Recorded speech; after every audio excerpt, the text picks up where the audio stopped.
What you measure and monitor, you can improve. You just want to make sure you are measuring the right thing.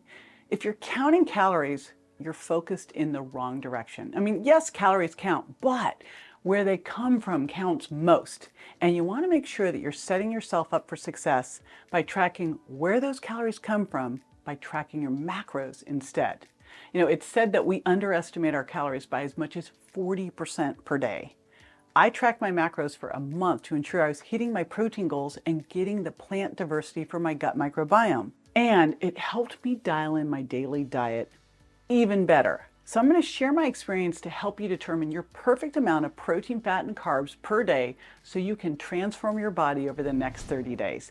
First, the macros: protein, carbs, and fat. But let's get into protein first. So for protein, I'm focusing on it to build and maintain skeletal muscle. Of course, when you eat protein first, which is my mantra, a couple really cool things happen. Number one, it's more satiating, so you'll have better appetite control. Number two, it helps with better balanced blood sugar, especially when you team it up with fiber. And number three, of the three macronutrients, protein, fat, and carbohydrates, protein is the most thermogenic. It's going to burn about 20 to 30% more calories as it gets assimilated than carbohydrates or fat are. So my recommendation for protein, it comes down to having about 0.7 grams to 1 gram or a little more per pound of target body weight. Now that's important, not your weight now, but what you want your weight to be, your target body weight. The higher range is if you're a vegan, if you're training really hard, if you're aging, or if you're recovering from something. Now, I throw in aging here, and I want to really underscore this because it's super duper important. Because apparently, women eat on average like 40 to 65 grams of protein a day. I'm going to say our minimum is 100 grams a day, and minimum at a meal is 30. As we age, we have something that happening called anabolic resistance.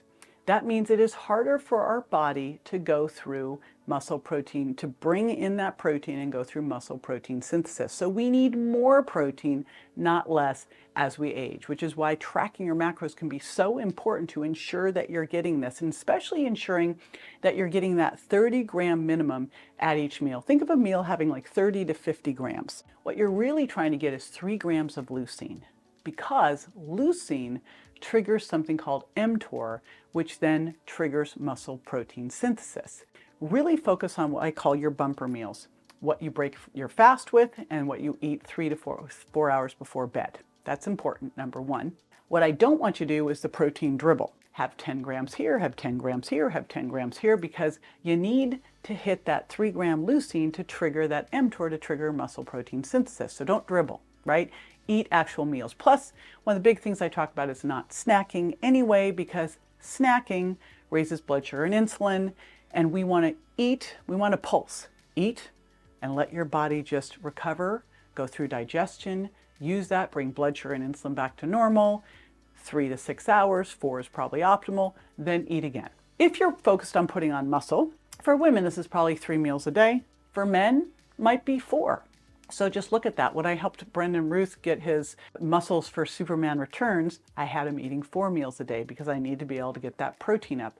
One other great tool to help you get your protein up is protein powder.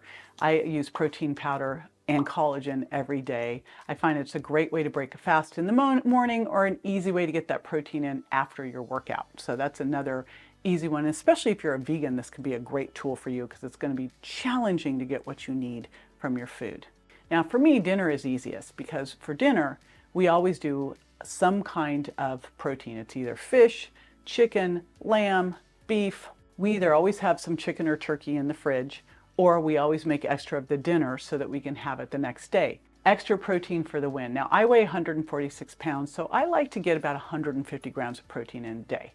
And I make sure like my bare minimum is 100, but I can't think of the last time I only had 100 grams. I make my smoothies and they're about 40 grams of protein, and what I use is 2 scoops of my protein powder from Reignite Wellness. I use a scoop of my collagen, and then I use from Good Karma this flax milk called Protein Plus Flax Milk. And so between those things, I'm getting actually 40 grams, and I use a little extra flax meal too, so it probably pushes it even more than that. All right, let's talk carbs.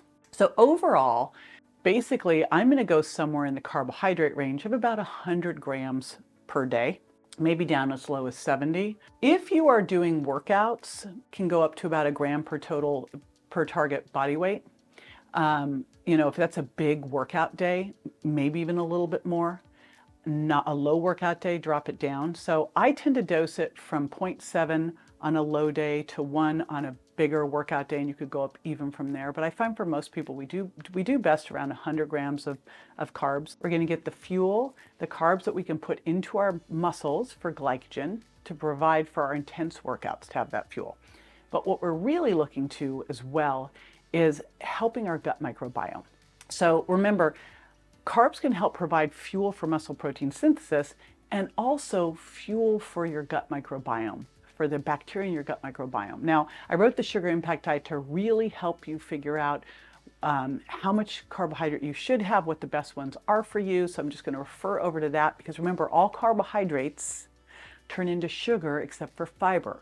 It's just whether you're making it from the foods you're eating, like let's say that you're having an apple or you're having broccoli, or you're mainlining it because you're eating something like white bread, right? And you're easily mainlining it from the food you eat. Now, here's how I prioritize my carbohydrates. 5 servings of non-starchy vegetables a day.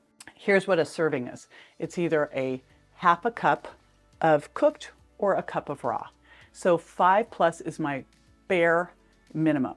Now, along with that, I've been working on a lot of diversity between those because I get into a veggie rut. Like left to my own devices, I'll eat romaine, arugula, baby carrots, cauliflower, and broccoli. So we have been working on getting at least 25 different non-starchy vegetables in a week. The other thing that I've made sure that I'm getting every day is fruit. And I used to not eat much fruit. I would eat like half of a green banana in my smoothie for the resistant starch. But what I've really been working on is getting 2 servings of fruit a day and mixing this up. Like I've had Fuji apples and pink lady apples and blueberries and blackberries and raspberries and papaya and nectarine. And I used to just like eat blueberries. So I'm mixing up the fruit a bunch too. And again, we want to get 2 servings of that a day. And that serving is about a cup, right? Optional are slow, low carbs. And slow, low carbs is about a half of a cup. That would be something like legumes or lentils or wild rice or winter squash or tomatoes or oatmeal or potatoes. These can be really good. It's going to depend on you and how well you do with them. Here's the deal with macro tracking. If fat's up, carbs are down. If carbs are up, fat is down. And the non-negotiables, again, are those non-starchy vegetables and the fruit. The negotiable is what you want to do with those slow, low carbs. I don't tend to eat much of them, but they can be great source of fiber, again, for the gut microbiome and prebiotic fibers as well. And we really want those prebiotic fibers because they are basically the fuel for the gut microbiome. So what I've done, like I did a podcast with Deanna Minnick, and she's like, you need to get 50 different types in a week. And I'm like, holy smokes. Now, the good news is spices count. But I played a little game, and this is what I did in a week. You'll see I didn't get to 50, though. Broccoli, cauliflower, asparagus, Brussels, butter lettuce, radicchio, cherry tomatoes, radish, red onion, yellow onion. That's 10. Fuji and green apples, blackberries, blueberries, raspberries, green banana. That's 15. Romaine, arugula, cucumber, purple and yellow potatoes, 20. Sweet potato, portobello mushroom, shiitake mushroom, garlic, rosemary, 25. Basil, oregano, crushed red pepper, cayenne, lemon, grapefruit, tangerines, avocados, cherries, colored baby carrots. And by the way, I counted all the colors. So I think about like 35, 40. Maybe I got there. And then I did orange, yellow, and red peppers, zucchini, summer squash, spaghetti squash. And then I also take curcumin chews, so you can count that. And I also use a green and reds powder. So I think I'm getting there, but literally tracking it made me start to become very aware on the diversity because I was super duper in a rut where I was eating broccoli, cauliflower, and Brussels sprouts and berries, and that was it. So that's the other part of it. Now let's talk fat. You're going to get the rest from fat. And again, the place, I don't want you to manipulate your protein, get your protein. What is negotiable is how much fat and how much carbs, because the reality is we don't need that much fat. And if you are putting your extra virgin olive oil on your salad, if you're eating the wild fish, you're getting some, right? Or maybe you're making your smoothie, you're throwing in a little bit of avocado or chia. But now you can start to play around with your overall calories and go, do I want more fat? Do I want more carbs? Right? And you could add those slow, low carbs. I tend to be eating loads of vegetables, a little bit of fruit, and then I'm just messing with the carbs and dark chocolate, I admit it. What I want you to focus on with fat is whole fat first. So what would that be? That would be things like wild fish. That would be things like nuts, flax, avocado. Then you're going to be making your food, so likely you're using extra virgin olive oil, maybe a little grass-fed ghee. I found out, like I was watching this and just my cooking and everything else, and I found out that I was being like a little fat piggy. I was overloading a bit on fat, so I kind of cut back on that. And what I found was that I actually felt better when I started to bring the fat down a little bit. So again, you might find you do better with more fat, you might do better with less fat, but you got to count the fat that's in the protein, which the Carbon app that I like to use. That's how I macro track. I use the Carbon app. Shout out to Dr. Lane Norton. I love this app. Thank you for making it. I'm going to give you some bonus points beyond just the diversity. What else can you do that's really good? Well, number one is to get a little bit of fermented food in every day. And I have healed my gut now where I can do some Greek-style yogurt. So I kind of alternate between some almond yogurt from Kite Hill or some Greek-style yogurt, or I'll drink a kombucha, one of the lower sugar ones, or a Kavita. So see what kind of fermented food, if you can get a little bit in every single day, so good for your gut. And then of course, water. You do not want to get dehydrated.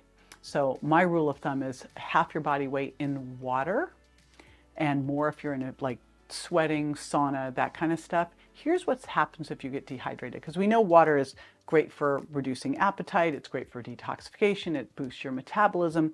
Turns out even mild dehydration, first of all, raises stress hormones, but it does something even worse.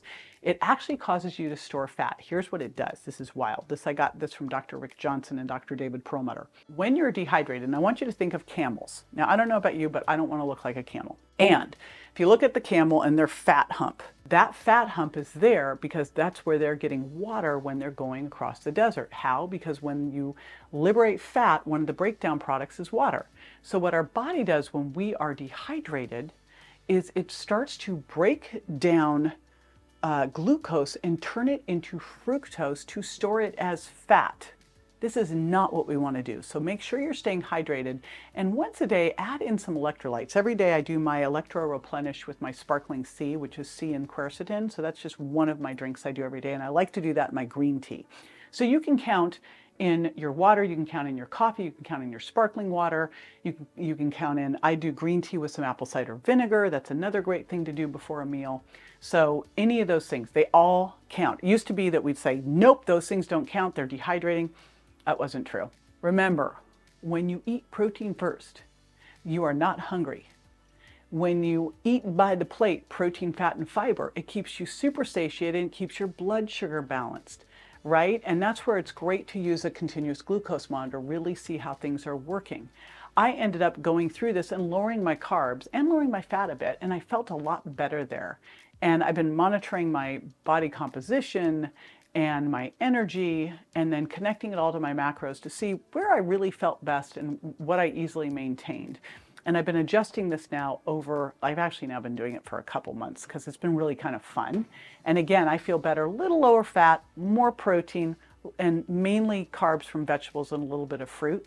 And that feels so much better.